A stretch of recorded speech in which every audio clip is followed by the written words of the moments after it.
Alors, on va arrêter provisoirement l'échange interactif pour donner la parole peut-être à Gaby Bonan, puisque je l'ai présenté tout à l'heure déjà en tant que syndicaliste, mais aussi en tant qu'ancien président de l'UNEDIC.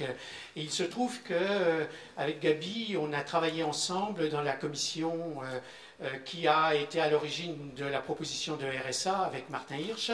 Et donc, il a sur ces questions-là un point de vue. Alors, Gaby, si en une dizaine de minutes, tu peux nous présenter ça, les réflexions qu'un syndicaliste peut avoir sur ces questions. Oui, et pour commencer, je dirais que le titre de la table ronde, revenu minimum et revenu maximum, sans revenu maximum, renvoie pour moi à 4 questions qui m'ont marqué dans ma vie de militant et de responsable syndical. 4 questions qui ont été posées par André Gorz, du moins comment moi je les ai entendues. Ça se passe dans la période de fin des années 80, 88. Et donc moi, c'est pas le livre Radio Prolétariat qui m'a marqué, c'est un autre, celui qui sort en 88 et qui s'appelle Métamorphose du travail, quête du sens, critique de la raison économique. J'ai la chance d'entendre André Gorz dans une formation organisée par la CFDT. Et je lis le bouquin et je pense que ce bouquin, il fait un peu un charivari chez moi, parce qu'il me percute dans des pratiques assez concrètes, parce que pour dire que le syndicalisme, ce n'est pas simplement des appareils et des institutions dont il faut émanciper les travailleurs pour qu'ils se débrouillent seuls. Donc le syndicalisme, c'est aussi des choses très concrètes. Et à cette époque, on a à Rennes, je suis à Rennes, et on a le Conseil général à un complément local de ressources, qui est un essai, une expérimentation d'un revenu d'existence. Et donc il y a les débats sur la place du RMI. Et le bouquin d'André Gorz, je dis ça parce qu'il me renvoie 4 questions. Je l'ai dit, il renvoie à la question d'une société, cette question du revenu minimum renvoie à la question d'une société qui s'est pensée et développée comme une société de travail. Et pas simplement travail en tant que centralité, comme il le dit, mais travail aussi dans son contenu, où il se pose beaucoup de questions sur le contenu du travail et le travail qui devrait être, selon lui, aussi une participation à la construction d'une citoyenneté, même si ça n'emploie pas ce terme-là. Deuxième question, c'est la question qu'il aborde, c'est la question de la marchandisation. Parce qu'en même temps qu'on a le RMI, on assiste à cette période, comme on est dans une société salariale, et où il y a beaucoup de chômage, on assiste dans cette période à marchandiser les secteurs qui ne sont pas encore marchandisés, et notamment autour des services à la personne. Et donc, à cette époque-là aussi, ce que dit Gorz m'interroge aussi sur ce qu'on est en train de travailler dans ces années fin 80 et puis début années 90 sur la recherche un peu d'une marchandisation aussi de ce secteur. Troisième question, c'est la question du partage du travail et de la redistribution des revenus qu'il aborde fortement. Et puis la quatrième, c'est la question de la régulation entre les 3 domaines, la sphère étatique, la sphère du marché et puis la sphère privée. Et donc moi je suis renvoyé comme syndicaliste avec ces questions et une réalité qui n'est pas simple, parce que entre ce que l'on veut et ce que l'on est en capacité de faire, eh bien, la situation n'est pas simple. Alors, comment, en tant que syndicaliste, on aborde un peu ces questions-là, avec ce nouvel éclairage, ou du moins ce nouvel éclairage. Moi, cet éclairage que je découvre, que je partage avec d'autres, on essaye de faire venir André Gorz dans cette période-là, mais il nous répond qu'il ne peut pas se déplacer, il est pris, c'est dommage, mais j'essaye aussi, dans cette période-là, de partager un peu cette réflexion, et progressivement, enfin, je suis aussi de ceux qui vont progressivement défendre l'installation et la mise en place du RMI, notamment parce qu'elle me semble être une... Je ne dis pas si on s'est trompé, pas trompé, parce qu'il y a la pensée, la radicalité de la pensée dans André-Gorz, et puis il y a aussi la pratique à mettre en œuvre, la négociation avec la réalité. Et moi je soutiens l'idée, à l'époque, et on soutient l'idée, la CDT soutient l'idée du I de RMI, parce qu'elle a du lien aussi, parce qu'André Gorz sort aussi dans cette période-là, un peu plus tard, un article, je ne sais plus dans quel journal, d'ailleurs dont Alternative économique, Denis se fait l'écho, c'est le revenu minimum, version de droite et version de gauche. Version social-démocrate dans un autre article et version néolibérale dans un autre. Et où dans la version néolibérale, il dit clairement que il y a une version du revenu minimum qui est effectivement le financement des valets d'une classe salariale qui a les moyens, donc il faut permettre de continuer à vivre et à travailler bien, dur, longtemps, 24 heures sur 24, et pour ça, elle a besoin de valets, et donc les libéraux soutiennent un revenu d'existence sans contrepartie, et on se donne bonne conscience. Et l'autre version, plus social-démocrate, dit-il, ça serait aussi, et il le lit d'ailleurs avec toute la sphère privée, la sphère qui n'est pas marchandisée, ou du moins qui souhaite voir ne pas marchandiser, et comment libérer du temps pour que les gens puissent s'occuper des charges qu'on voudrait mettre à la charge de valets qui seraient les valets de ces gens de la société salariale qui pourraient se les payer. Et à ce moment-là, on pense que le I d'insertion, enfin cette volonté de vouloir réinsérer l'individu dans la société, non pas par un travail forcé, comme diront certains, parce qu'à l'époque aussi, syndicalement, on est critiqué par d'autres en nous disant qu'on est proche de la STO, où on introduit un travail obligatoire. L'idée n'est pas ça. L'idée est d'introduire une reconnaissance de quelqu'un qui veut participer aussi à la construction de la société et reprendre sa place. Alors, effectivement, c'est là qu'il y a une question qui n'est pas simple, parce que le travail aujourd'hui apparaît pour beaucoup comme quelque chose de contraint et qui n'est pas non plus épanouissant. Donc, c'est pour ça que ça renvoie aussi au contenu du travail.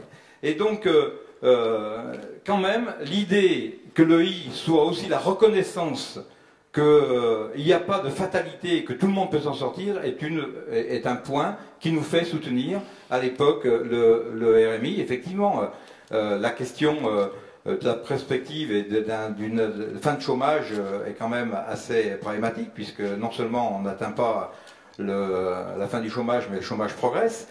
Et quelques années plus tard, je me retrouve aussi en responsabilité nationale à la CFDT, chargé de la négociation de l'assurance chômage, avec aussi une difficulté dans la mesure où on a une pression énorme de la société, mais aussi par les pouvoirs politiques, mais de la société en général, y compris par les salariés eux-mêmes, de dire attends, il faudrait mettre une contrepartie à l'indemnisation.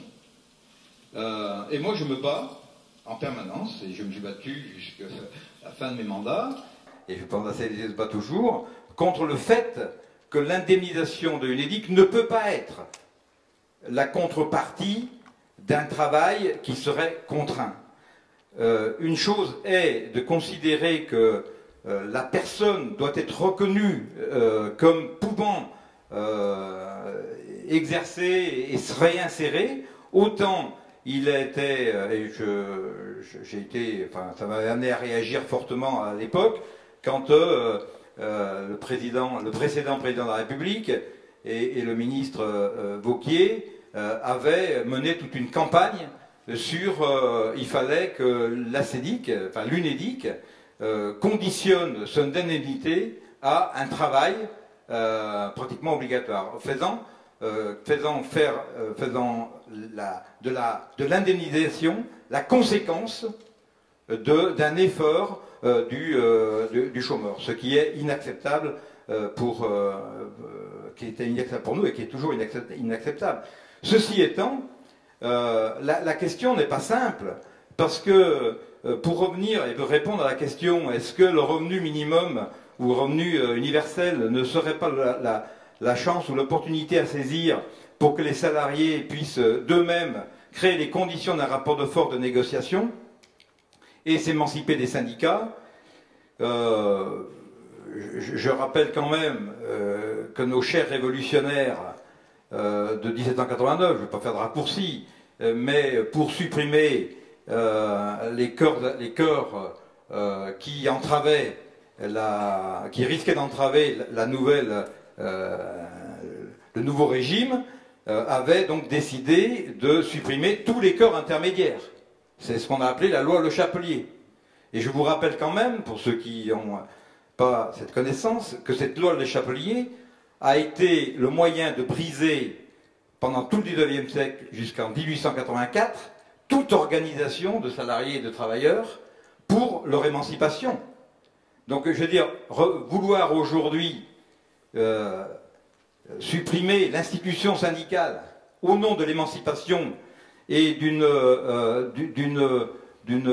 possibilité des salariés de pouvoir négocier eux-mêmes me fait terriblement penser à ceux qui ont voulu supprimer tout corps intermédiaire entre les décideurs et la société, ce qui a conduit quand même à un 19e siècle particulièrement sanglant dans les luttes pour l'émancipation.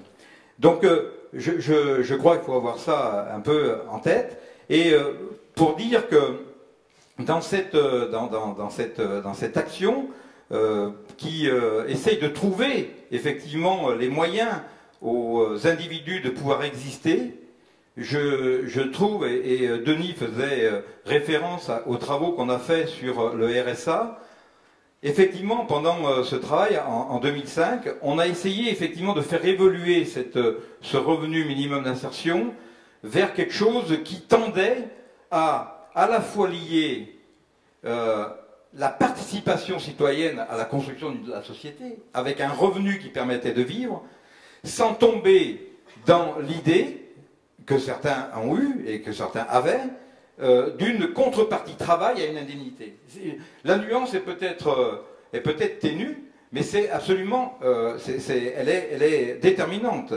Considérer que l'activité est une contrepartie à une indemnité conduit à des abus et conduit à une non-reconnaissance de l'individu. Par contre, faire en sorte que par cette indemnisation, on puisse aussi considérer l'individu et lui permettre de pouvoir se réinsérer dans les conditions qu'il veut, est un point important. Et je terminerai en disant que on ne peut pas... c'est là que ça pose un certain nombre de problèmes, parce que si on était dans une société de travail où tout le monde allait au travail en sifflant et joyeux le matin, ce qui est quand même le cas pour un certain nombre, probablement ici d'entre vous, pour ce qui est mon cas, je ne vais pas en sifflant, mais je veux dire que au travail, j'ai la chance d'avoir un travail qui me passionne.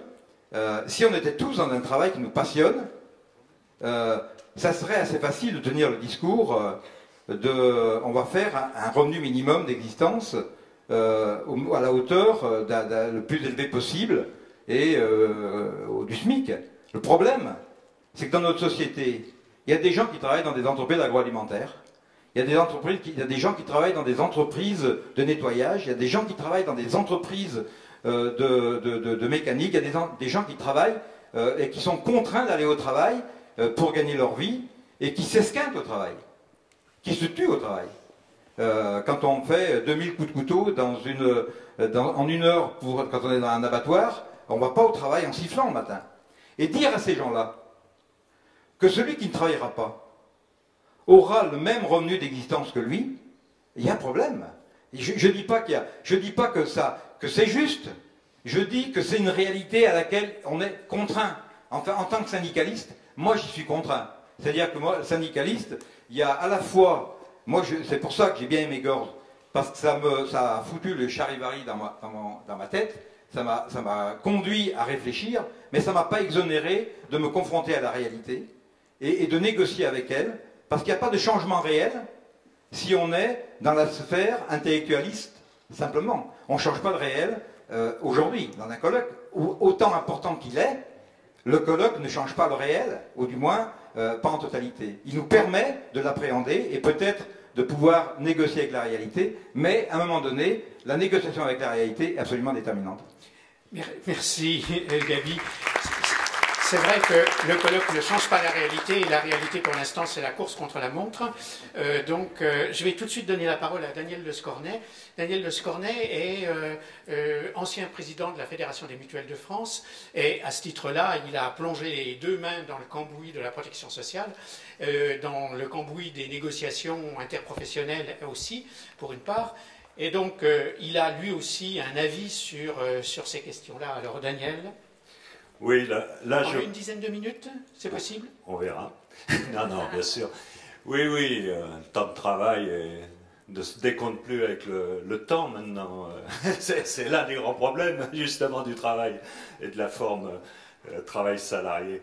Donc, moi, je parle du point de vue de l'économie sociale parfois solidaire, dont Michel Rocard, puisqu'on parlait de Michel Rocard, a donné de façon un peu improbable hier l'idée que ce serait une île un peu préservée, le troisième secteur un peu préservé du monde cruel de l'effondrement, dans le fond de la forme du capitalisme salarial dont quand même Gorz a parlé. Moi, ce qui m'a conduit à m'intéresser à Gorz, c'est cela, c'est-à-dire pourquoi Gorz, l'homme dans le fond de l'autonomie, juge de façon aussi, ne traite pas ou même parfois maltraite ce tiers secteur. Et on se rappelle tous de la polémique avec Jean-Louis Laville, par exemple. Alors, c'est un défaut qui porte plus pour moi sur l'économie sociale que sur Gorz. Bon. Parce que l'économie sociale, si on reprend l'idée du maxi et du mini, c'est vrai que statistiquement et dans ses fondements, on s'aperçoit qu'elle arrive à une échelle de salaire en son sein qui est assez identitaire de la forme économie sociale et solidaire, qui est grosso modo de 1 à 10.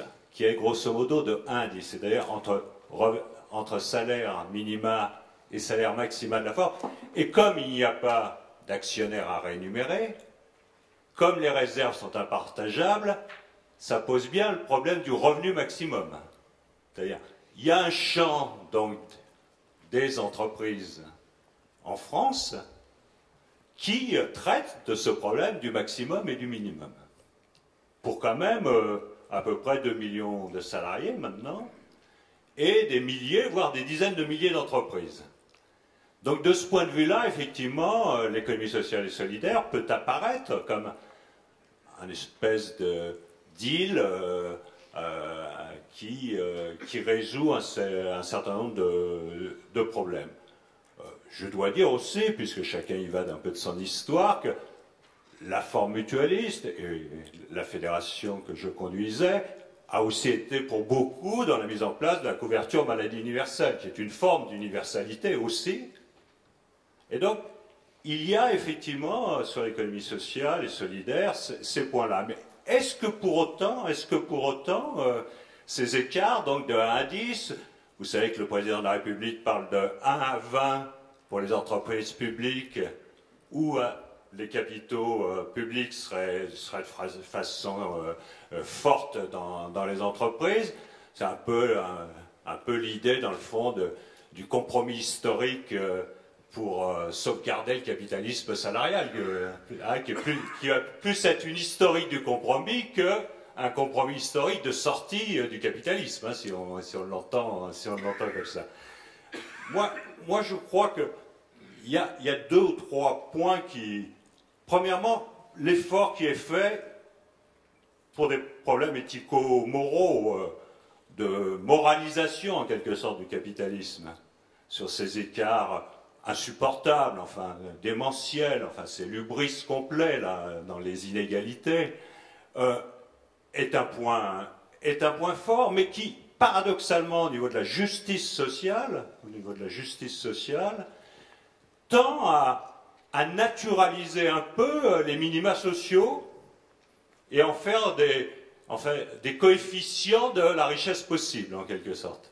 Et vous avez vu que la scène politique actuelle, celle du changement, fait de la pauvreté salariale, parce qu'on le sait que maintenant on a la forme salaire qui ne permet plus de vivre correctement quand même. Hein, c'est quand même l'évolution aussi du capitalisme salarial, c'est-à-dire on arrive à être salarié et en même temps pauvre.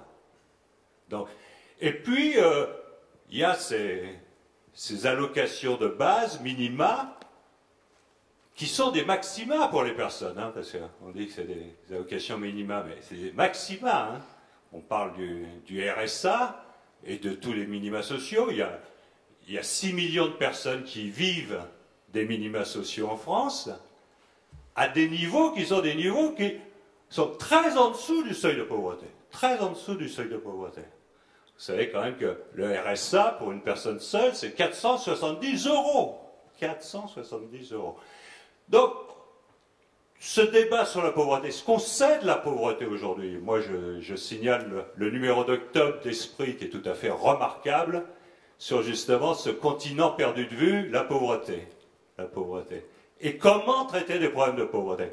On ne peut plus traiter des problèmes de pauvreté sur l'idée factice, enfin, qui n'a plus de réalité, qu'on prépare les gens à retrouver, et donc l'idée de ces minima sociaux, elle est fondée en France, vous l'avez rappelé, pour que ce ne soit pas une non-incitation au travail. Hein, l'idée, on les fait très très bas pour que ça n'incite pas les gens à ne pas reprendre le travail.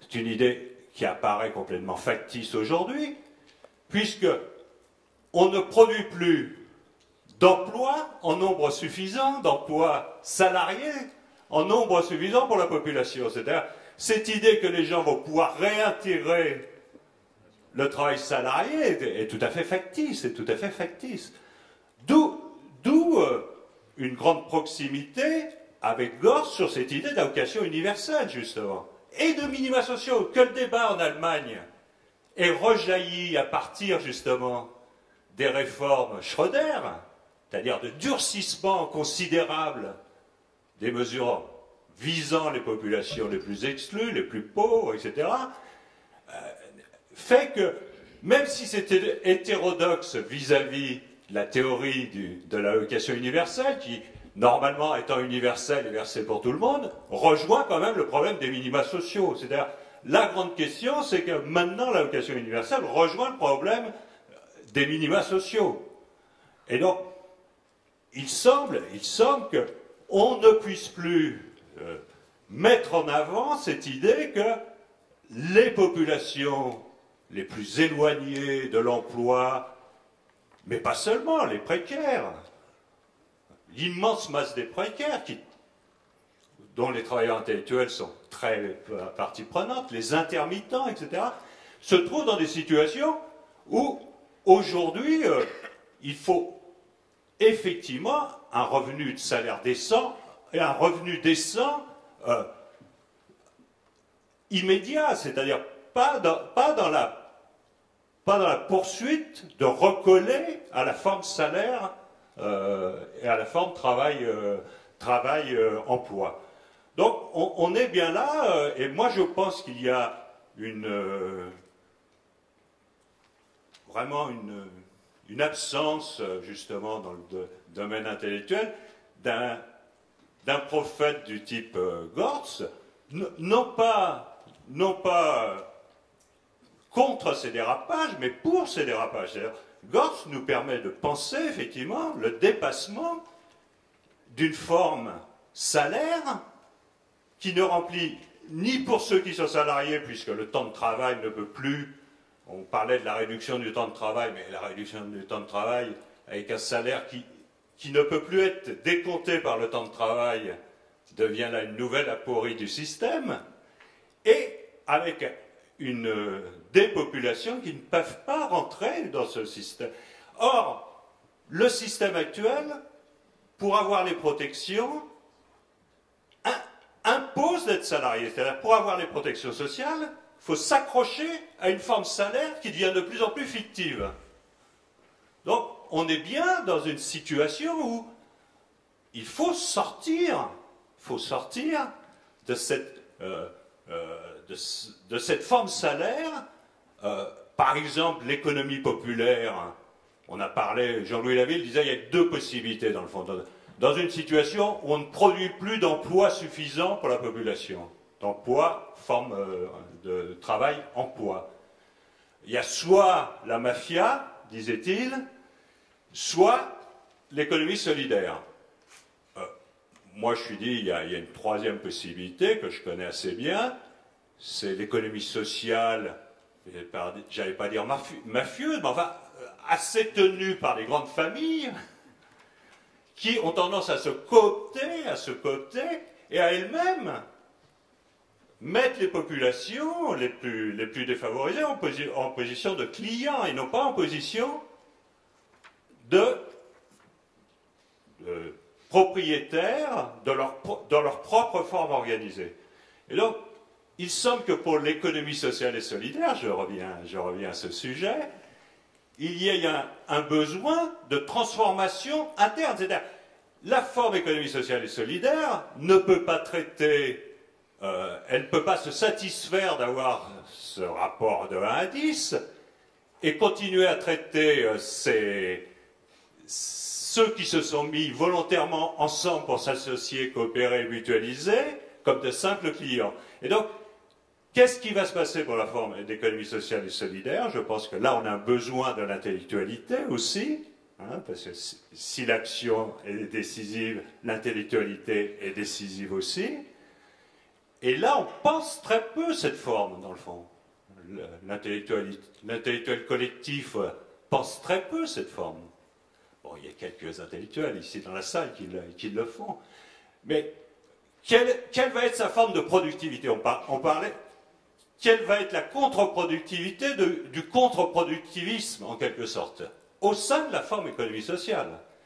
Moi j'ai connu, y compris dans ma propre expérience de vie, au niveau existentiel, un écart de 1 à 3, par exemple, au sein des mutuelles de travailleurs. Pourquoi un écart de 1 à 3? C'est pas seulement sacrificiel, c'est là que la qualité vaut la quantité. C'est-à-dire, c'est le seul moyen pour que n'importe lequel des mutualistes, n'importe lequel des coopérateurs deviennent dirigeants et qu'il y ait la possibilité de rotation de rôle et de fonction entre dirigeants et dirigés.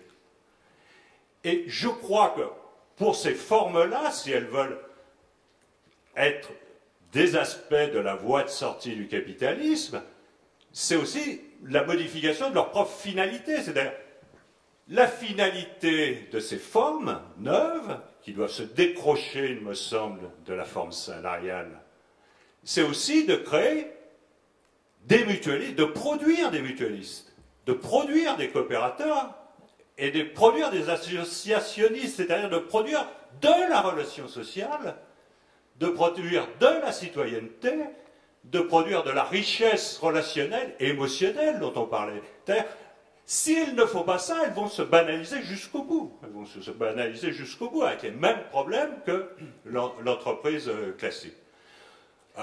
Moi, je lâcherai une dernière interrogation, y compris au syndicaliste qui est à côté de moi, parce que il est vrai que longtemps, on a parlé de la forme salaire socialisé comme étant une des formes. D'ailleurs, il y a des théories qui disent, dans le fond, que le salaire socialisé, c'est déjà un dépassement du capitalisme. Hein, c'est des théories qu'on connaît dans ce domaine-là.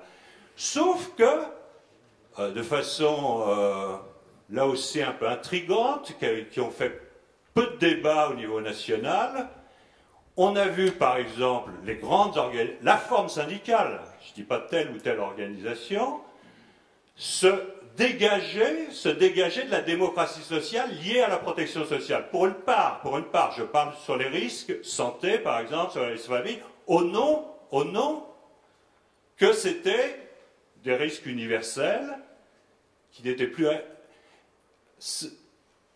Pourquoi je mets ça en cause? C'est au niveau de la démocratie. Parce que là, quand on parle de démocratie sociale aujourd'hui, on est avec des institutions sans acteurs, puisque il n'y a plus la démocratie syndicale qui était la forme de démocratie sociale sur l'assurance maladie, etc., n'existe plus, mais elle n'a pas été transmuée sur d'autres institutions démocratiques. On ne peut pas dire que les usagers sont représentés par quelques associations de malades comme aujourd'hui.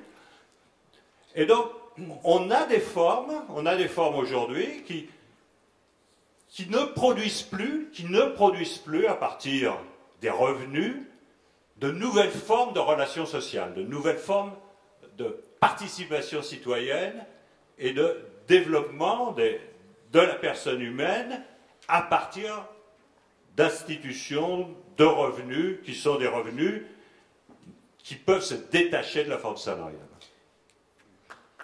Merci. Merci Daniel. Alors, Carlo est maître de conférence à Paris, si je ne me trompe, et c'est un de ceux qui ont lancé dans le débat public le thème du capitalisme cognitif, c'est-à-dire une transformation de l'intérieur très importante du capitalisme.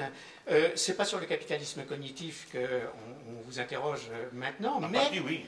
C'est la façon dont, à l'intérieur des mutations actuelles du capitalisme, vous voyez ou vous percevez le revenu minimum ou l'allocation d'existence. En un petit quart d'heure, c'est possible? Oui, c'est possible. Alors en 10 minutes, d'accord. Non. Merci. Allez, je vais voir d'ajuster les choses, disons, mais quand même il faut aussi parler un peu de Gorz, alors voilà. Je ne voudrais pas trop abréger, disons, pour cela. Là, dans l'évolution de la pensée de Gorz, l'adhésion et le développement des thématiques du général intellect, de l'intelligence collective et du capitalisme cognitif marque un tournant clé, disons, de sa pensée. Et c'est là tant pour ce qui concerne la manière de penser la dynamique et la crise du capitalisme, et que la manière de penser la sortie du capitalisme, disons, lui-même. Et à cet égard, il est extrêmement significatif que dans la pensée de Gorz, le développement de ces thématiques, du capitalisme cognitif et de l'intelligence collective, va de pair avec un changement de position profond en ce qui concerne les revenus sociaux et garantis, auxquels jusqu'alors, disons, il s'était opposé. Il existe donc un lien étroit entre la thématique du capitalisme cognitif et de l'intelligence collective et la manière de penser et de concevoir la proposition de revenus sociaux garantis. Même si à l'intérieur des tenants du capitalisme cognitif, disons, il y a un certain nombre de différences. Et c'est dans cette démarche que dans les peu de temps qui reste, disons, à mes dispositions, et en suivant une posture de dialogue ouvert avec Gorz, disons, lui-même, je vais essayer de rappeler schématiquement certains fondements théoriques essentiels qui, à mon sens, permettent de caractériser et de préciser l'essence et l'originalité de la proposition de revenu social garanti à l'aune de la thèse du capitalisme cognitif. Alors, je précise d'emblée que, sous certains points de cette définition, il existe indiscutablement une continuité avec la pensée et l'héritage de Gorz. Sur d'autres aspects, peut-être que la question elle est beaucoup plus ouverte et controversée, notamment pour ce qui concerne la définition du revenu social garanti comme un revenu primaire. Mais on pourra y revenir, disons, lors du débat. Alors, cela étant dit, deux principaux piliers sont à mon sens à la base de la revendication d'un revenu social garanti inconditionnel et indépendant de l'emploi, deux piliers qui différencient profondément ces propositions, tant des formulations d'un revenu minimum conditionnel que d'un certain nombre de propositions d'allocation universelle qui, elles, restent dans une logique pour l'essentiel redistributive. Alors, quels sont ces deux piliers?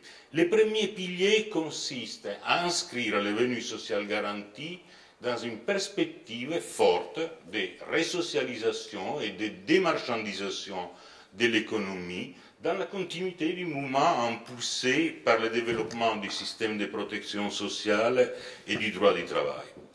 Dans ces perspectives, donc, le revenu social garanti n'a pas vocation de se substituer en aucune manière aux institutions et aux prestations qui constituent aujourd'hui l'architecture essentielle du système de protection sociale. Il se propose plutôt de les compléter tout en sauvegardant les conquêtes fondamentales liées par exemple au système de retraite, au système de santé, au système même d'indemnisation du chômage.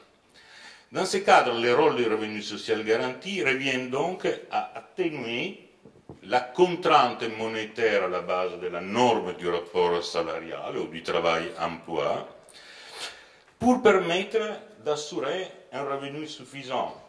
Un revenu suffisant en ce sens qu'il doit au moins permettre aux travailleurs de rejeter des conditions de travail considérées comme inacceptables, en s'opposant notamment à la dégradation des conditions d'emploi et de rémunération qui font aujourd'hui d'un SMIC à temps partiel la norme qui règle les montants des minima sociaux.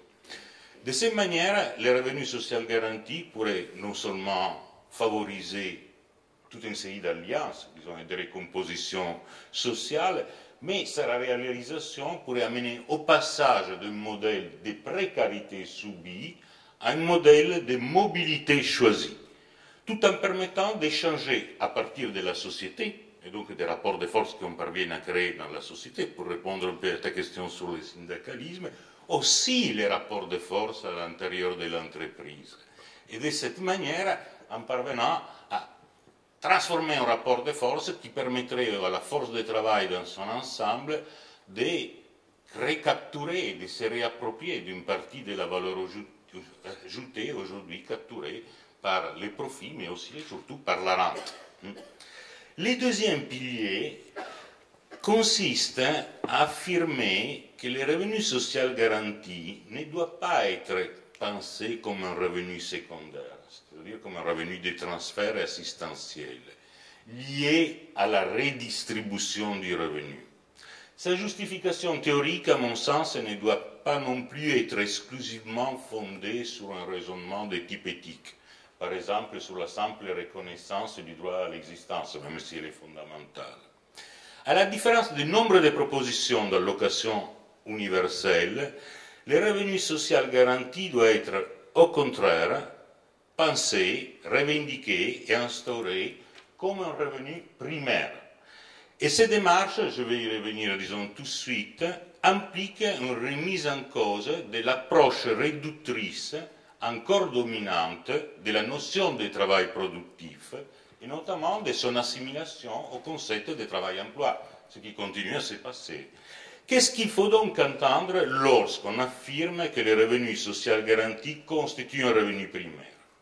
Une idée que Gorz lui-même partageait, même si je ne sais pas vraiment si dans le même sens que par exemple Jean-Marie Monnier et moi-même, mais on pourra y revenir. On entend par là que le revenu garanti est un revenu résultant directement de la production et donc de la répartition primaire, c'est-à-dire d'un travail social et d'une activité créatrice des valeurs et des richesses, et j'insiste bien sur ces termes, valeurs et richesses parce qu'ils ne sont pas la même chose, aujourd'hui non reconnus, non rémunérés, et, on va y revenir, en même temps non mesurables selon aucun étalon préétabli. Notons que cette définition du revenu social garanti en tant que nouvelle forme de revenu primaire provient en grande partie des mutations même du travail à la suite du développement du capitalisme cognitif. Des mutations qui résultent en particulier de la montée en puissance de sa dimension cognitive et immatérielle. Sans pouvoir ici m'attarder sur ce point, je souligne la manière dont l'analyse menée par Gorz a porté à cet égard une contribution essentielle. Il a montré notamment comment, quasiment par essence, le travail cognitif se présente comme la combinaison complexe d'une activité de réflexion, de communication, de partage et d'élaboration des savoirs qui s'effectue tant en amont, en dehors, que dans le cadre même du travail immédiat direct de production. De cette analyse du travail cognitif et immatériel résultent alors deux conséquences essentielles.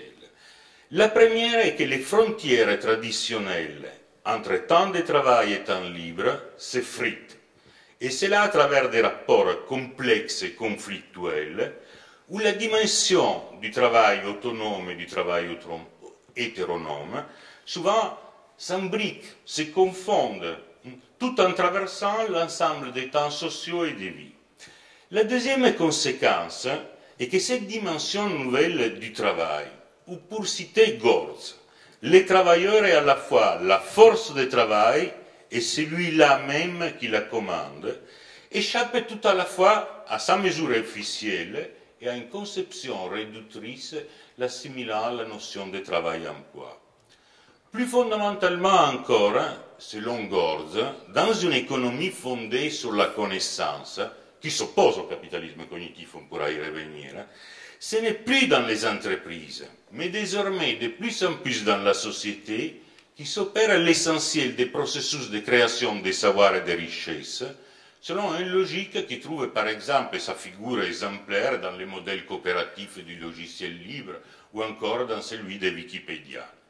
Il s'ensuit que la raison principale justifiant la mise en place d'un revenu social garanti ne peut pas reposer sur le seul constat de la crise structurelle des politiques de retour au plein emploi, en risquant par là de les présenter comme un simple instrument d'atténuation des effets pervers du chômage et de la précarité, et non comme un instrument majeur de transformation sociale. C'est pourquoi le fondement premier de la proposition de revenu social garanti, en tant que nouvelle forme de revenu primaire, implique à mon sens un réexamen et une extension du concept de travail productif mené d'un double point de vue. Le premier point de vue concerne la notion de travail productif, pensée là dans la continuité de la tradition de l'économie politique, comme le travail qui produit un profit et qui participe à la création de valeurs d'échange. Il s'agit là du constat selon lequel nous assistons aujourd'hui à une expression très importante des temps sociaux de travail, hors journée officielle de travail, qui sont directement ou indirectement impliqués dans la création de la valeur ajoutée capturée par les entreprises. À cet égard, le revenu social garanti, en tant que revenu social, correspondrait au moins en partie à un instrument de lutte pour la rémunération collective de cette dimension toujours davantage collective d'une activité productrice de valeurs qui s'étend sur l'ensemble des temps sociaux, en donnant lieu à ce que Marx appellerait une énorme augmentation de la plus-value absolue. Le deuxième point de vue renvoie lui au concept de travail productif, pensé cette fois-ci contre la tradition dominante de la théorie économique, comme le travail producteur des valeurs d'usage, c'est-à-dire d'une richesse qui échappe à la logique de la marchandise et du rapport salarial soumis au capital. Il s'agit en somme de remettre en discussion la simulation du concept du travail productif et du concept d'emploi et d'affirmer avec force que le travail peut être un productif de capital, mais producteur de richesses non marchandes, et donner donc lieu à un revenu versé en dehors de toute logique comptable, des mesures de l'effort individuel et de sa nature. Il faut souligner que Gorz lui-même semble souligner avec force la nature primaire du revenu social garanti, lorsqu'il affirme, et là je le cite, que la revendication de la garantie inconditionnelle d'un revenu suffisant doit surtout signifier d'emblée que le travail dépendant n'est plus le seul mode de création de richesses, ni le seul type d'activité dont la valeur sociale doit être reconnue. Ou encore, lorsque dans un passage que je trouve magnifique, où il semble définir les revenus sociaux garantis comme une institution du commun, il affirme en substance que les revenus sociaux garantis ne relèvent pas de la sphère publique, mais correspondent à la mise en commun de ce qui est produit en commun, délibérément ou non. Il faut souligner que nous avons là toute une série d'arguments qui permettraient très bien de renverser la critique moraliste très souvent adressée à un revenu dissocié de l'emploi. En effet, la soi-disant contrepartie en travail existe déjà, elle est là. C'est au contraire sa contrepartie en termes de revenus qui manque. Cependant, Gorz préférera rejeter en quelque sorte ce type d'argumentation pour différentes raisons. Et ça a l'avantage d'une justification du revenu social garanti considéré non comme la reconnaissance sociale de cette nouvelle dimension non marchande du travail productif, mais plutôt comme une condition de son développement. Quoi qu'il en soit, notons pour conclure les rapports à la fois d'antagonisme et de complémentarité que ces deux formes contradictoires de travail productif, que je viens de définir, entretiennent dans le développement du capitalisme contemporain. L'expansion du travail libre, autonome, va en fait de pair avec sa subordination au travail social producteur de valeurs et de plus-values, en raison même des tendances qui poussent vers le brouillage de la séparation entre travail et non-travail, entre sphère de la production et sphère de la reproduction. La question posée par le revenu social garanti est donc non seulement celle de la reconnaissance de cette deuxième dimension du travail productif, mais aussi et surtout celle de son émancipation de la sphère de la production de la valeur et de la plus-value. C'est aussi pourquoi, pour reprendre encore une fois l'expression de Gorz, et là je le cite, « Seule l'inconditionnalité du revenu pourra préserver l'inconditionnalité des activités qui n'ont tout leur sens que si elles sont accomplies pour elles-mêmes. » En ce sens, l'atténuation de la contrainte au rapport salarial et la libération du temps autorisée par le revenu social garanti constituerait un instrument pour permettre au travail de se réapproprier de la maîtrise de son temps de vie et d'utiliser l'état et l'énergie psychique ainsi libérée dans le développement de diverses formes de production du commun et anticipatrices d'un mode de production post-capitaliste. Finalement, on peut affirmer que le revenu social garanti se présente en même temps comme un revenu primaire pour les individus et comme un investissement collectif dans le savoir de la part de la société, car il permettrait, à l'instar des dépenses collectives et des services collectifs du welfare, l'essor d'un mode de développement fondé sur la primauté du non-marchand et des formes de coopération alternatives aussi bien au public qu'au marché dans leurs principes d'organisation. Je vous remercie de votre attention.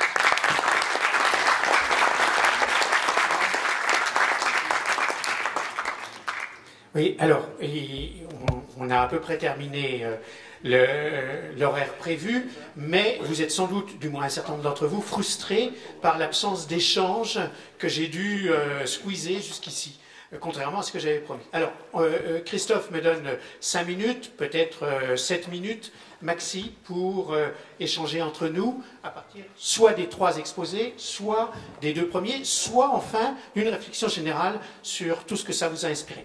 Alors, je vais... vous aviez déjà demandé la parole tout à l'heure, donc...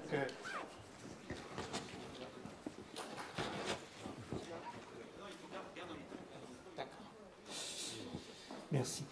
Oui, je reviens sur essentiellement ce qu'a dit tout à l'heure Philippe Van Parijs, il a introduit brièvement une donnée qui a été complètement ignorée depuis hier matin, en évoquant les quelques milliards d'humains qui vivent avec moins de $2 par jour, moins de 1,5 € par jour. On est très loin des 470 € qu'on estime à juste titre insuffisant pour le revenu minimum actuellement en France. Alors, ce qu'il a dit, c'est que la solution pour ces pays-là, dans la mesure où, effectivement, je salue son réalisme, il ne faut pas espérer avant un siècle ou deux, pour un grand nombre d'entre eux, de les voir atteindre un niveau de développement comparable au nôtre. D'ailleurs, écologiquement, ce serait intenable. Donc, la solution qu'il a évoquée, c'est de voir, je cite son chiffre, qui est un chiffre gratuit, mais qui donne une vague idée, 300 millions d'Africains débarquant en Europe, ce qui est totalement irréaliste, et donc il a eu la prudence de ne pas donner de chiffres limites, mais il est clair qu'on a tous été d'accord sur le fait qu'on avait un chômage de masse et qui allait s'inscrire dans la durée. Donc, même si on réduisait entre guillemets à 30 millions, par exemple, le nombre d'immigrés en question, ça ferait 30 millions de chômeurs en plus, puisque on a déjà un surplus de main-d'œuvre par rapport au poste de travail qu'on peut offrir. Donc, nécessairement, ces 30 millions de personnes seraient encore plus en trop. Alors, soit elles viendraient voler le travail des Français, soit elles viendraient prendre les minima sociaux, le revenu dit universel, qui n'a rien d'universel dans la conception qu'on a dans nos esprits. C'est un revenu pour pays riches. Les autres, c'est pas notre problème. Ce qui fait que ce qui me gêne dans l'ensemble des raisonnements qui ont été tenus ici depuis hier matin, c'est que implicitement, on considère, mais on n'a pas envie de le voir parce que cachez-moi ce sein, c'est qu'il faut une politique d'enfermement de nos frontières et d'expulsion massive pour s'assurer la tenabilité économique d'une redistribution que, comme nous tous cette salle, pour laquelle je suis favorable, une redistribution des richesses entre ceux qui ont moins et ceux qui ont plus. Mais il faut reconnaître qu'on ne conçoit pas autre chose qu'une redistribution entre habitants, en quelques centaines de millions d'habitants des pays riches, et les autres, tant pis pour eux, ils n'avaient qu'à pas naître. Voilà, c'est ça qui me chagrine, c'est le biais de l'ensemble de ces raisonnements qui sont tous très séduisants, mais on raisonne depuis hier matin comme si finalement la planète Terre se limitait à 500 millions de personnes. Bien, bonjour, Marc de Basquiat, je suis éditeur du site allocationuniverselle.com, donc je suis un peu engagé sur la question. Et il est vrai que j'aurais deux petites réflexions, une sur Gortz. J'estime d'ailleurs, vous avez repris les propos, Monsieur Bolland, vous avez repris les propos de Gortz qui différencie deux niveaux d'allocation universelle, et je crois que c'est un poison dont nous devons nous libérer. C'est-à-dire qu'il y a une allocation universelle de droite, une allocation universelle de gauche. C'est juste le bon moyen de nous torpiller tous dans l'effort collectif que nous sommes quelques-uns dans cette salle à avoir pour essayer de montrer pourquoi cette solution est la bonne. Donc là, je veux juste faire ce petit liminaire. Sinon, j'ai fait donc une thèse en économie récemment, et mon sujet de thèse, c'était justement le financement de l'allocation universelle.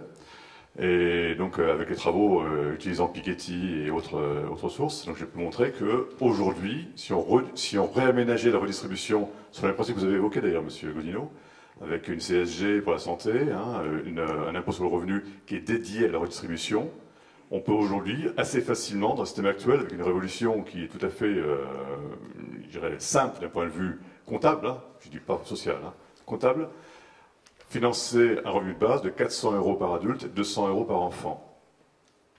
Voilà. Alors on me demandait des chiffres, je vous donne des chiffres de ce qui peut être faisable en France aujourd'hui, avec un système équivalent d'un point de vue redistributif à ce qui est fait actuellement. Monsieur Denis Clerc, ça reprend un petit peu les chiffres que vous avez pris dans votre étude que vous avez publiée récemment dans votre cahier. C'est un peu plus élevé, mais c'est un peu le même ordre. Donc voilà, 400 € par adulte, 200 € par enfant, et c'est quelque chose qui est à peu près l'équivalent de la redistribution actuelle en France. Alors, j'aurais envie de réagir à ça, mais je ne vais pas allonger. Donc, on va vous donner la parole. Et puis, j'ai noté deux autres interventions. On s'arrêtera après à ces deux interventions. Allez-y. Oui. Je voudrais parler de la pensée finale d'André Gortz au sujet de l'allocation universelle. Il a fait connaître sa position dans un numéro de Transversal Sciences Culture de 2003. Et la position était la suivante. Il explicitait en rappelant une proposition de Marx qui avait été mise de côté, oubliée dans ses brouillons qui n'ont été publiés qu'après la guerre, qui était qu'il arriverait un jour où on ne pourrait plus rémunérer le travail par des revenus, mais par la production sociale généralisée, par la production sociale. Et il fait un rapprochement avec l'économie distributive, et il cite longuement Jacques Dubois, dont je lui avais envoyé une anthologie de ses écrits avant qu'il ne publie cet article dans Transversal Sciences Culture. La pensée de Gortz sur le sujet est définitivement close, à mon sens, en 2003. On ne peut pas. L'avenir des revenus doit être financé non pas sur la redistribution des profits qu'il faut faire à n'importe quel prix sociale et environnementale, mais sur l'ensemble des ressources produites pendant une durée déterminée.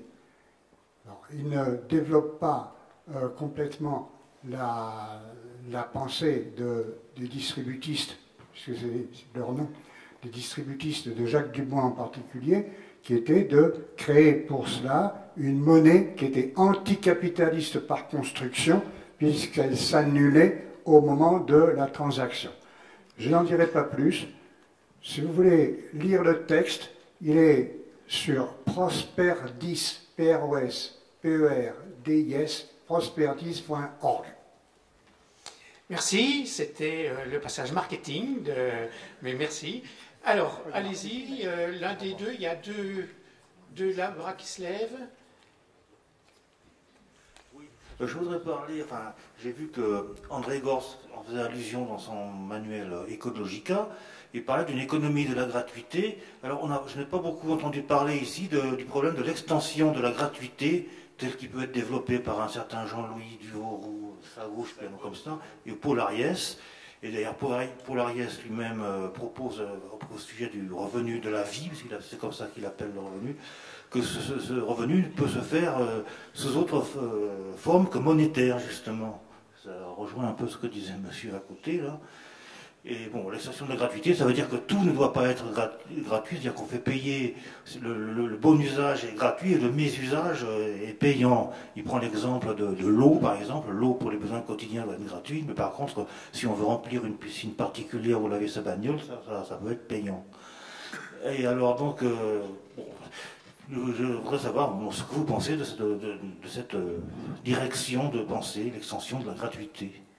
Alors, quelqu'un a-t-il envie de répondre sur cette question-là? Philippe?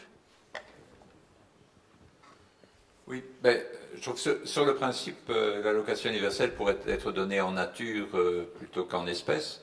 Le grand avantage de l'espèce, c'est la liberté, c'est-à-dire qu'on laisse à chaque individu qui reçoit cette allocation la possibilité de choisir entre un logement plus confortable ou des vacances un peu plus longues ou un peu plus lointaines.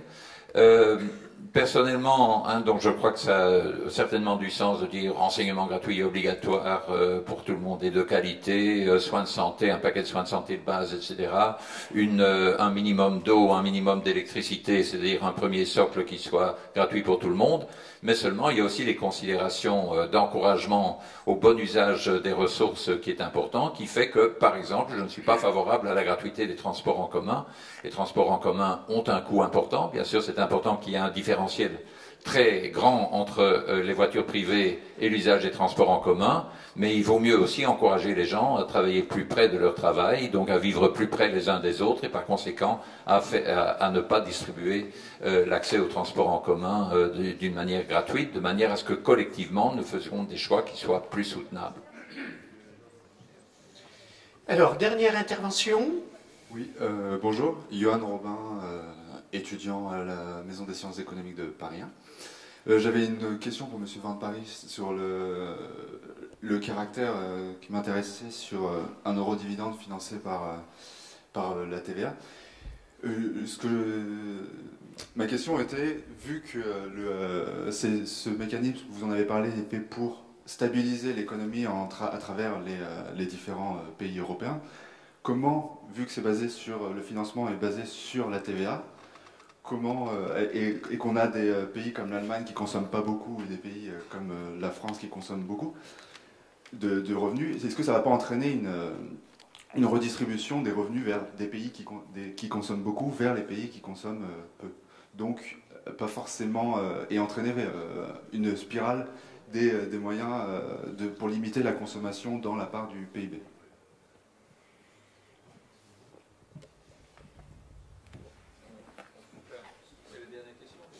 Oui, alors peut-être tu pourras répondre là tout de suite, mais en même temps, on va essayer de conclure chacun à partir des échanges des uns des autres, mais faites-le rapidement. Oui.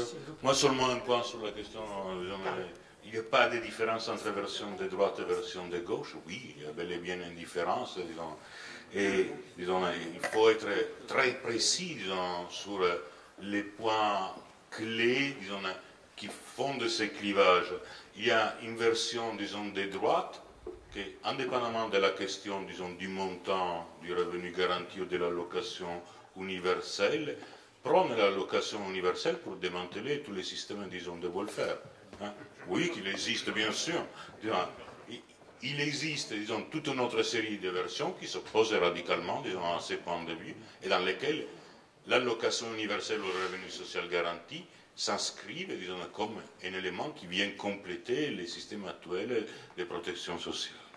Simplement, je mêle mon grain de sel. Le premier à avoir proposé l'équivalent d'une allocation universelle, mais sous forme d'un impôt négatif, terme qui a été repris par Roger Godineau, c'est Milton Friedman en 1956. Et il n'a cessé depuis, enfin bon, il est mort maintenant, mais il n'a cessé durant toute sa vie de défendre cette idée en disant qu'effectivement ce serait le seul moyen de passer de l'État-providence, le welfare state, à un État de responsabilité. Je voudrais dire deux mots pour faire réfléchir un peu tout le monde sur ces notions quantitatives. Parce que je crois qu'on a beaucoup parlé, mais on n'a pas vraiment parlé de notions quantitatives. On est très loin du quantitatif dans tout ce qui a été dit. Réfléchissons 2 secondes. 500 € par mois, ça fait 6 000 € par an. Imaginons que cela soit dû à chaque Français. Il y a 60 millions d'habitants. Faites le calcul. 60 millions multipliés par 1000, ça fait 60 milliards. Multiplié par 6, ça fait 360 milliards. 360 milliards, c'est 10% du PIB français. Je veux dire par là qu'une redistribution dans le système actuel peut être puissamment effective si elle est voulue politiquement. Voilà ce que je voulais dire. Philippe Donc, un mot de clarification conceptuelle. Donc, je crois qu'effectivement, la RSA, la proposition initiale de Roger Godineau et bon, des choses qui existent en Allemagne, y compris le Arbeitslosengeld 2, ce sont toutes des formes d'impôt négatif. Le premier à avoir écrit un article technique sur l'impôt négatif, ce n'est pas Friedman qui en avait parlé auparavant, c'est James Tobin dans un article des années 60 où il défendait avec force la version allocation universelle contre la version impôt négatif, donc une forme de socle qui est donné ex ante. Non, James Tobin, en 1967, dans un article du Yale Law Journal, donc c'est lui qui a fait le premier article technique d'économiste sur la notion, sur les propositions d'impôt négatif. Lui définit une distribution ex ante, donc on ne corrige pas ex post comme dans toutes les propositions dont on vient de parler, au nom de la défense des plus faibles, en disant les plus faibles, les moins bien informés, il vaut bien mieux le donner ex ante à tout le monde, et le rate of take-up, le degré auquel on jouira effectivement de cette allocation, sera bien meilleur. Deuxième chose alors à laquelle je voudrais réagir rapidement, revenu primaire par revenu primaire. Il me semble que dans ces discussions, y compris les questions posées tout à l'heure, donc on entend deux choses différentes. Il y a une idée qui pourrait consister à dire c'est un revenu primaire au sens où c'est la rémunération d'une forme d'activité, mais qui n'est pas une activité marchande, étant donné le caractère extrêmement diffus de la production dans le type de société et d'économie dans lequel nous vivons, ce qui correspond à une partie de ce que tu as dit tout à l'heure, Carlo. Il y a une autre interprétation qui consiste à dire que la taxation qui sert à financer ce revenu, ce n'est pas aller prendre une partie du fruit du travail de certains travailleurs, c'est simplement leur faire payer un droit d'accès pour les immenses privilèges qu'ils ont du fait qu'ils peuvent opérer sur la toile de fond d'une nature, d'un progrès technologique, d'une accumulation de capital, d'une organisation de la société qui leur permet, qu'ils soient footballeurs ou chefs d'entreprise, d'avoir des revenus aussi plantureux. Donc ce qu'on fait, c'est pas aller prendre une partie du fruit de leur travail, c'est simplement partager d'une manière équitable entre tous ce qui nous est donné collectivement. Troisièmement, brièvement, c'est un point auquel je n'ai pas réagi, mais qui était dans le titre de cette session, qui est l'aspect revenu maximum. Faut-il imposer un revenu maximum?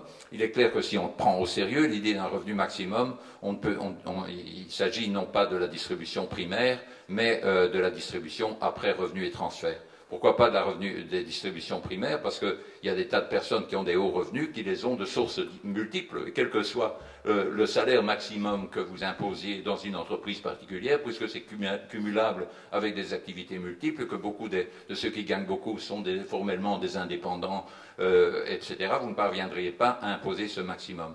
Donc vous devez le faire à travers la taxation.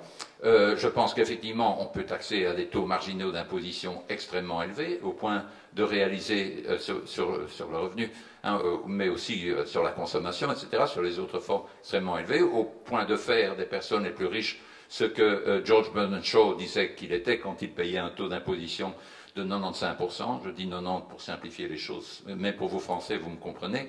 Donc 95%, et il disait, au fond, ce que je suis, c'est un collecteur d'impôts avec une petite commission, et c'est très bien comme ça, disait-il, et donc, et c'est ça qu'il faut faire. Alors, en fait, plus vous taxez les gens, si les gens qui aspirent à avoir des revenus extrêmement élevés, ben plus vous les taxez, plus ils voudront travailler pour obtenir les revenus qu'ils souhaitaient avoir. Sauf si vous les taxez à 100%, donc c'est effectivement important de s'arrêter un peu avant les 100%, donc moi je ne suis pas pour la fixation d'un plafond, mais la grande difficulté, ce qui fait que nos taux d'imposition les plus élevés ont tendance à décliner, c'est que nous opérons au niveau national, et que ma rue, par exemple, à Bruxelles, ce peuple de Français qui semble résider dans ces maisons d'une manière extrêmement occasionnelle, et en même temps font monter les loyers, le prix des loyers à Bruxelles, parce qu'ils essayent d'échapper, je présume, ils échappent avec succès à une taxation plus élevée en France. Donc, de nouveau, pour moi, c'est un plaidoyer fondamental, la tâche, y compris pour résoudre les problèmes à l'échelle de la planète, et on doit résoudre les problèmes à cette échelle. De grâce, apprenons à nous organiser au-delà de nos États-nations. C'est vraiment impératif. Créons les conditions institutionnelles et je dirais aussi linguistiques pour que nous puissions nous organiser au travers des frontières. La redistribution au niveau des États nationaux, c'est pas tombé comme ça, tout cuit, de la tête d'un philosophe ou du bureau même d'un bricoleur du type de Roger Godinot. Ça a résulté de lutte sociale des gens de la CFDT et de beaucoup d'autres qui ont mobilisé des gens à travers toute la France pour parvenir à obtenir des conquêtes sociales qu'il a été difficile d'arracher. Maintenant, ces conquêtes sociales, comme on l'a vu dans cette mobilisation extrêmement partielle, y compris à Bruxelles, des syndicats européens maintenant tout récemment, c'est l'énorme tâche, l'énorme défi que constitue l'organisation de mouvements sociaux revendicatifs à un niveau transnational. Pour moi, c'est vraiment la priorité des priorités. Nous ne parviendrons pas à survivre d'une manière équitable au niveau de chacune de nos nations, au niveau de l'Europe et au niveau du monde, si nous ne parvenons pas à réaliser cela. Merci Philippe. Daniel ? Oui, sur le caractère universel du débat planétaire, moi je crois que ce qui est le plus spectaculaire actuellement, c'est de voir que toutes les formes d'État-nation, même dans les pays qu'on a appelés non développés, émergents, qui ont émergé, etc., c'est que la machine inégalitaire se développe partout. C'est-à-dire, il n'y a pas... Ces écarts de revenus sont enfin, en Chine, en Inde, en Afrique du Sud, etc. Et donc, que le processus de la forme capitalisme salarial est bien une forme planétaire, et que le problème de sa transformation et de sa sortie est posé partout. C'est-à-dire que ce n'est pas seulement une redistribution entre pays riches et pays pauvres qui est posée. C'est bien la transformation du mode de production qui est posée. Et de ce point de vue-là, je pense que c'est très lié au problème de démocratie politique. C'est-à-dire, on voit bien qu'il y a une captation partout par une élite très limitée, y compris sous la forme salariale. C'est pour ça que le problème du salaire maximum est important aussi. Il y a une captation des pouvoirs d'organisation, de stratégie et de planification partout, qui fait que la grande masse des populations sont non représentées. Et donc, tant qu'on parle... Parce que moi, je pense que cette machine inégalitaire, c'est pas elle qui délite la démocratie. C'est le fait que l'idée de la démocratie, c'est-à-dire la mise en cause de l'égalité politique réelle, là je reviens sur les problèmes de relation de 1 à 3, par exemple, dans les revenus, qui permettent une rotation des rôles et des fonctions de n'importe lequel d'entre nous dans des positions de direction, de stratégie, qui ne sont pas captées par une seule petite catégorie de la population, sont des problèmes universels, planétaires, et la transformation, c'est la transformation du système, c'est pas seulement un problème de redistribution des pays les plus riches aux plus pauvres. Oui, moi je veux simplement dire deux choses. Enfin, la première, c'est que je maintiens qu'il y a une approche différente. Alors de droite et de gauche, j'ai repris ce terme parce que c'était le terme qu'avait pris dans un des articles André Gorz, mais il emploie, dans un autre article, il emploie un autre terme qui est la différence social-démocrate et la différence néolibérale. Et moi, j'adhère totalement à ça. Je pense qu'il y a une approche différente sur le revenu minimum entre la conception social-démocrate et la conception néolibérale. Pour moi, la conception social-démocrate est de nature à nous faire repenser la place du travail et la place de l'économie. D'ailleurs, on le voit dans les pays où André Gorz a eu beaucoup plus d'influence que dans le nôtre, notamment dans les pays d'Europe de l'Est, du Nord, pardon, où les questions, ces questions, la place du travail, je pense à la Suède notamment, et notamment dans les fonctions de service, n'ont pas été pris de même nature que chez nous. Donc il y a une approche social-démocrate, d'une part, qui nous fait approcher le travail différemment, et qui nous fait aussi approcher la manière, les conditions de la transformation différemment. Alors que la vision néolibérale, enfin, je pense que son seul souci, c'est de faire un filet de sécurité pour que la liberté totale puisse exister et qu'elle vise à flexibiliser au maximum, de façon mais à ne pas laisser, effectivement, on est un peu des gens civilisés, donc il faut quand même que les gens ne meurent pas au bord de la route.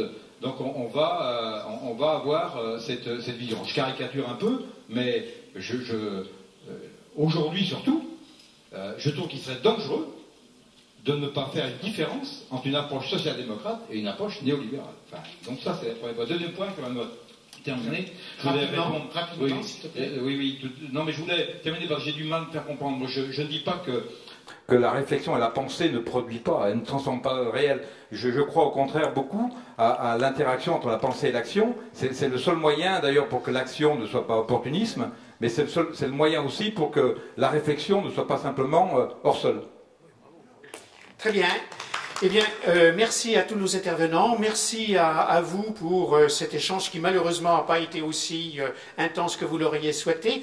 Mais grâce à Non-Fiction, on aura des vidéos sur lesquelles vous pourrez revenir. Et puis, il y a toujours la possibilité de lire le livre collectif dirigé par Christophe Forel sur la pensée d'André Gorz, qui en est à sa 2e réédition, bientôt sa 3e. Voilà, merci à tous et bonne soirée et à la prochaine réunion sur André Gorz. Alors, c'est pas tout à fait fini, Denis. La table ronde est effectivement terminée et tu as eu raison de remercier les intervenants et la qualité de leurs interventions. Un certain nombre d'intervenants d'autres tables rondes sont encore avec nous. Jean-Pierre est là, Françoise, Patrick. Donc je pense qu'on peut prendre encore un quart d'heure, 20 minutes, surtout que vous avez été sans doute un petit peu frustrés sur les échanges dans cette dernière table ronde, pour peut-être avoir un petit échange collectif sur l'ensemble du colloque. C'est ce qu'on avait un petit peu proposé, au moins une synthèse, mais le mot serait peut-être un peu fort parce que je pense qu'on ne pourra pas faire une synthèse, mais que ceux qui souhaitent encore échanger, disons, une vingtaine de minutes, on puisse le faire. Et puis faire passer peut-être quelques messages également pour la suite de ce colloque, les choses qu'on peut faire avec les archives de l'IMEC. Voilà, c'est peut-être l'idée d'avoir ce dernier échange comme ça. Oui, merci Christophe. Donc, je me présente très brièvement. Je suis Frédéric Ménager, je représente le site nonfiction.fr qui est un site de critique d'essais. Nous avons été associés à ce colloque André Gortz que nous avons évidemment suivi avec beaucoup d'intérêt, tant André Gortz représente finalement une figure intellectuelle idéale de l'intellectuel tel que nous nous représentons, c'est-à-dire à mi-chemin du réel et du théorique, à cheval sur tellement de disciplines et tellement de champs du savoir. Alors, je commencerai effectivement par une petite réflexion pour lancer, qui se passera de la façon suivante, c'est-à-dire qu'on va revenir peut-être un tout petit peu sur le déroulement de ce colloque, sur des éléments clés qui m'ont semblé importants. Je suis parti finalement de ce discours, enfin de cet entretien hier d'André Gortz qui disait que finalement on commençait toujours par l'étonnement pour se poser de justes questions, l'étonnement philosophique. Alors, je rappelle Jeanne Hersch à ceux qui la connaissent, initiation à la philosophie ô combien agréable. Et alors, moi, c'est un premier point sur lequel je vais demander à Alain et à Christophe de se prononcer. Moi, ce qui m'a effectivement beaucoup étonné et intéressé en même temps, c'est que ce colloque où André Gortz a été tant évoqué, il y a une dualité finalement entre fidélité et trahison. On reprend la figure du traître, c'est-à-dire que toutes les personnes d'horizons si différents qui sont venues parler d'André Gortz lui sont extrêmement fidèles.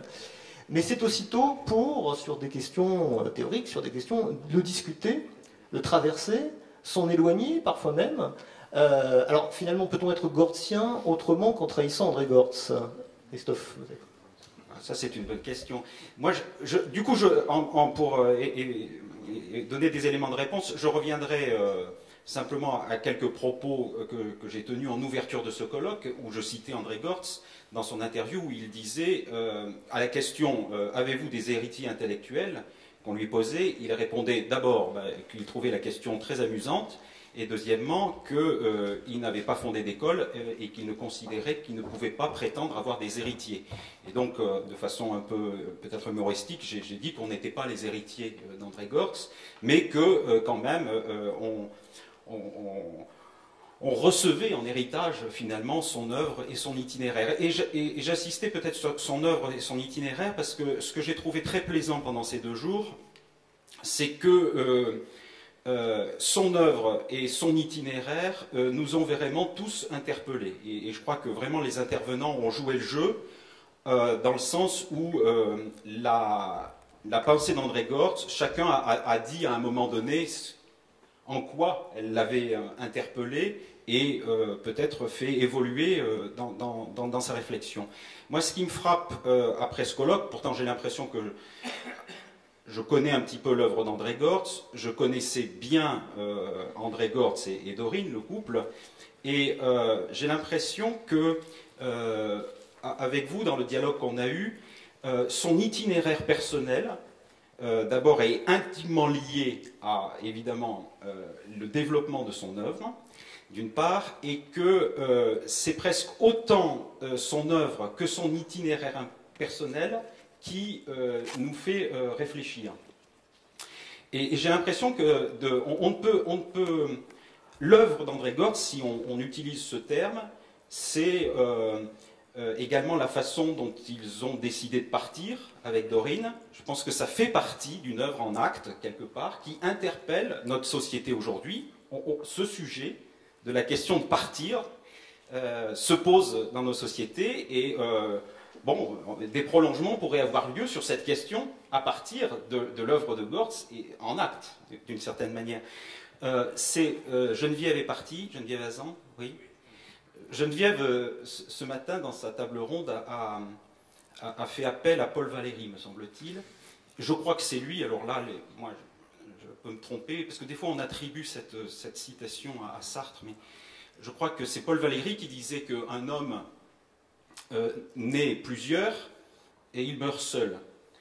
Et de façon, parce que c'est ma façon d'être, je me disais tout à l'heure, finalement Gortz, lui, il a vécu plusieurs, Gerhard Hirsch, Gerhard Horst, Gérard Horst, André Gortz, Michel Bosquet, donc lui, il a vécu plusieurs et il est mort à 2. avec Dorine. Bon, voilà, c'est une façon un peu, c'est une boutade, mais je pense vraiment que son itinéraire et un certain nombre de choses qu'il a pu faire nous interpellent sur des questions fondamentales d'évolution de notre société. Et puis la deuxième chose que je retiens de ces échanges, c'est à quel point il nous a rassemblés. C'est quand même Randel Gorz qui nous a rassemblés aujourd'hui dans nos désaccords, dans nos différences. Et je crois que véritablement, il y a peu de penseurs, il y a peu de personnalités comme ça qui peuvent permettre des choses de cette nature. On a trop tendance à ne parler qu'avec ceux avec qui on est d'accord. C'est quand même un peu un de nos travers, mais généralement c'est comme ça qu'on s'écoute, parce qu'on est sûr au moins que l'autre comprend ce que... Voilà. Mais j'ai l'impression quand même qu'il y avait une vraie diversité de points de vue, une vraie distance par rapport à l'œuvre d'André Gorz et les points de vue qu'il a défendus. On a évoqué certains retournements de sa pensée.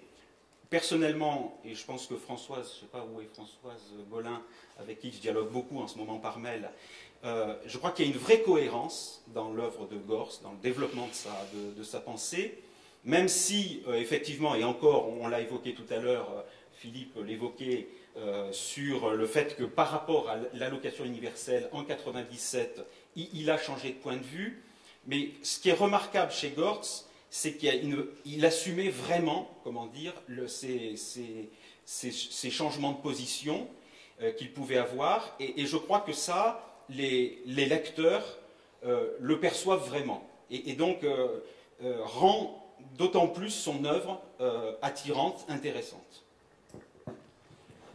Je me tourne vers vous pour peut-être réagir à cette fidélité André Gorz, entre fidélité et trahison.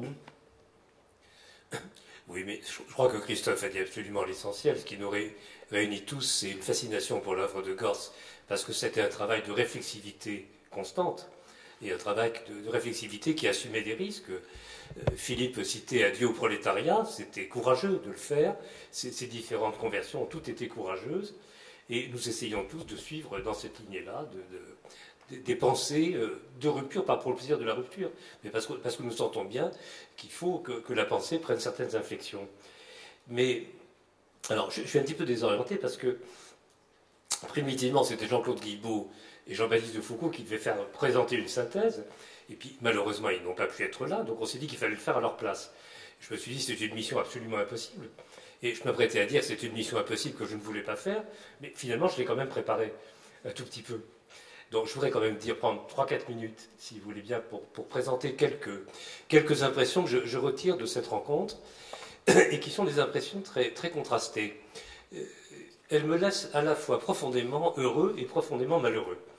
Profondément heureux parce que, je crois que tout le monde l'a senti, nous avons ici un rassemblement d'intelligence alternative, parmi les plus aigus dans le monde francophone, toutes rassemblées par le souvenir d'André Gorz, parce que toutes ont traversé le chemin, rencontré le chemin d'André Gorz à un moment ou un autre de leur propre trajectoire.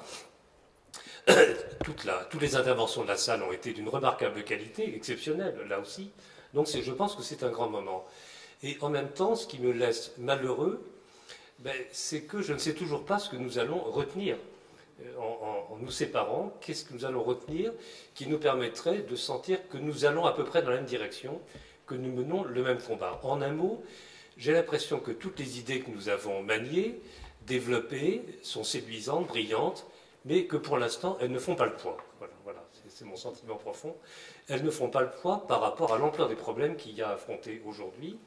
Et on peut préciser un petit peu cette impression-là, avec un petit recul historique. Il me semble que d'une part, jamais les problèmes auxquels nous nous affrontés n'ont été aussi massifs, aussi pressants, que ce soit les problèmes sociaux, les problèmes de redistribution, les problèmes d'inégalité, que ce soit bien évidemment les problèmes environnementaux, les problèmes climatiques.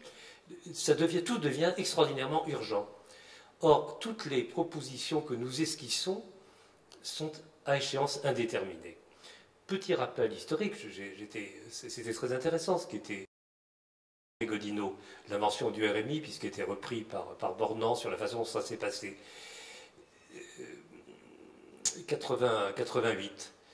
C'était difficile, Roger Godino l'a rappelé, de faire passer cette idée de revenu de RMI. Et pourtant, ça a été adopté à l'unanimité.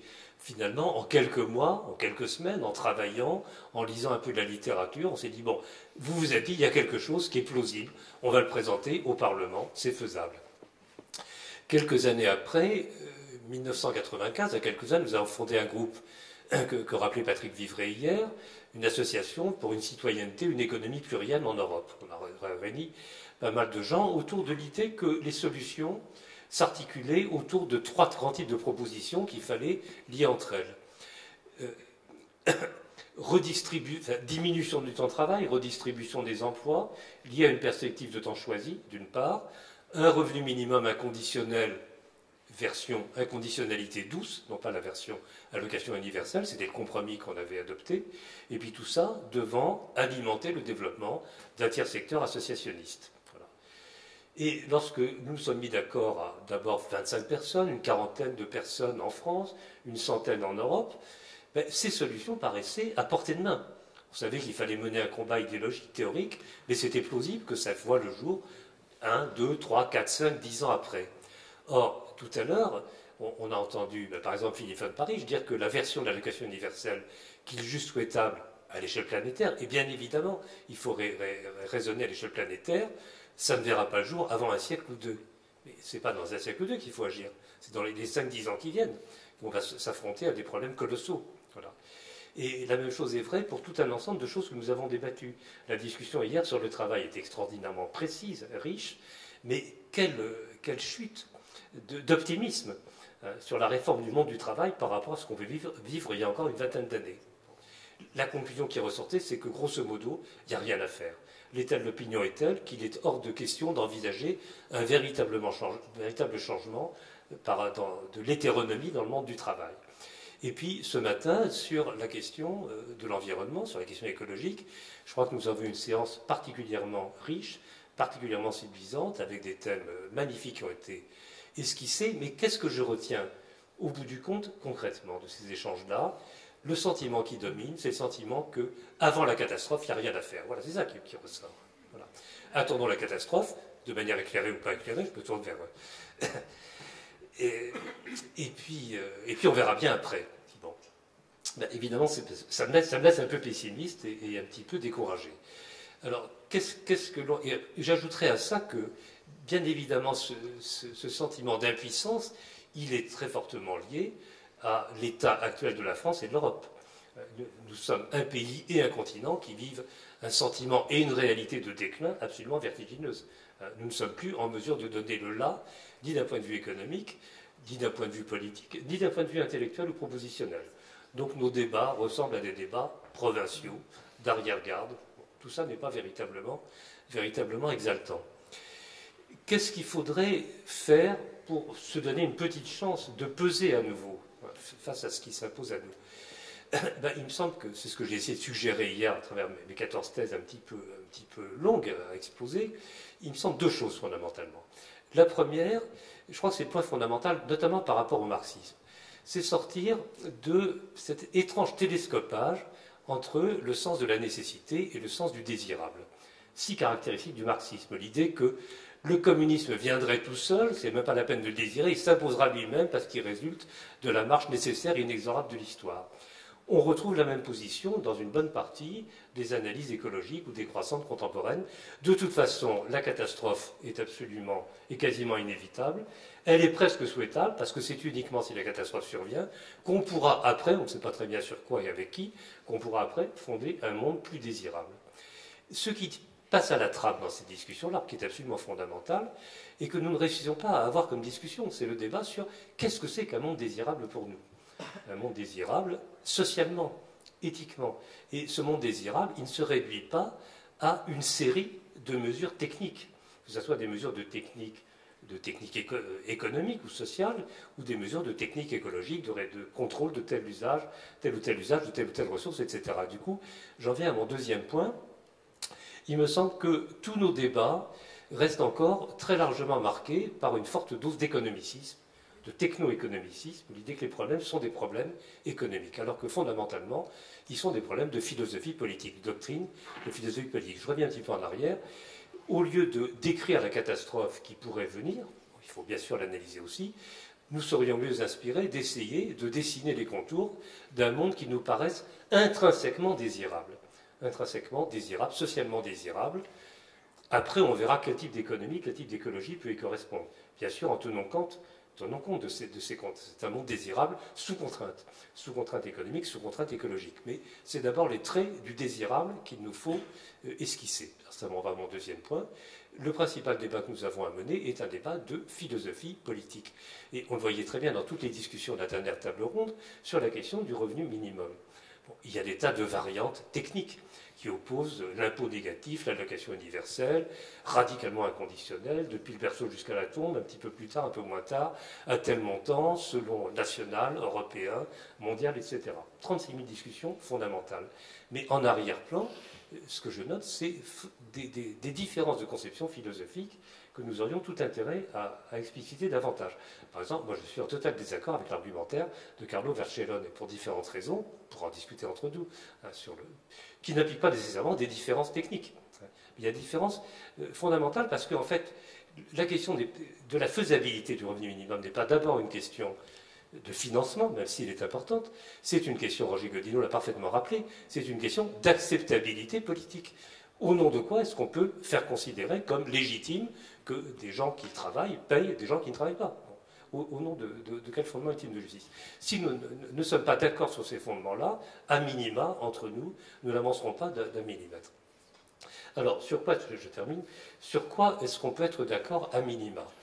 Il me semble que tout bien pesé, c'est ce que j'ai essayé de dire hier pour ma part, tout bien pesé, ce qui nous réunit, c'est d'abord un sentiment de l'urgence, des dangers extrêmes qui nous menacent, et c'est le sentiment que ce qui produit tous les drames du monde contemporain, c'est bien sûr son basculement dans la démesure, dans l'illimitation, dans ce que j'appelle, c'est moi qui l'appelle, ce que les Grecs appelaient l'hubris. Bien.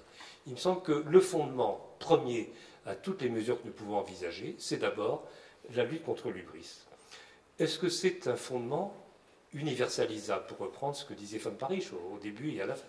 Bien évidemment, si nos propositions ne concernent que la France ou la Belgique ou même l'Europe, ça ne suffira pas. Il faut que nos propositions soient audibles à l'échelle mondiale, universalisables, même si bien évidemment elles seront modulées selon les circonstances propres à chaque pays ou à chaque continent. Ben, oui, je pense que oui. Je pense que cette lutte contre l'hubris, contre les limitations, elle est véritablement audible, elle est au cœur de toutes les éthiques, de toutes les morales possibles, et elle a des traductions très concrètes, c'est celle dont on discutait à la fin, les traductions très concrètes, c'est celle qui consiste à déclarer obscène, irrecevable, aussi bien l'extrême misère que l'extrême richesse, ça veut dire revenu minimum, revenu maximum. Alors à quel éventail? Ça rejoint des propositions de Roger Godino. Je ne pense pas qu'on puisse définir un revenu minimum sans revenu maximum. Est-ce que c'est de 1 à 3, de 1 à 10, de 20 à 100, etc. On peut en discuter. Bon, voilà. Je pense que cette proposition est universalisable, mais il faut que nous le disions tous de la même manière, chacun avec nos argumentaires différents, et de même est également universalisable l'autre versant de l'hubris, qui est tout simplement la corruption. La corruption qui ravage absolument toutes les sociétés connues à l'échelle mondiale actuellement. Merci Alain Caillé.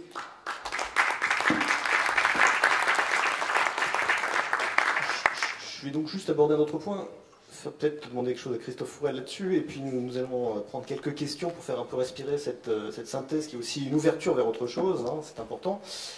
Moi, ce qui donc m'a frappé, Alain Caillé l'a déjà décrit, c'est que finalement nous sommes confrontés, nous sommes devant une pensée qui est à la fois terriblement actuelle, puisqu'elle pose des questions clés qui sont en train d'être discutées dans nos sociétés, et autre dualité, elle est d'une certaine manière terriblement inactuelle, parce que effectivement aujourd'hui il n'y a pas de demande politique, hein, donc c'est effectivement, par exemple, le débat sur le travail l'a montré, hein, c'est-à-dire que la demande politique de moins de travail-emploi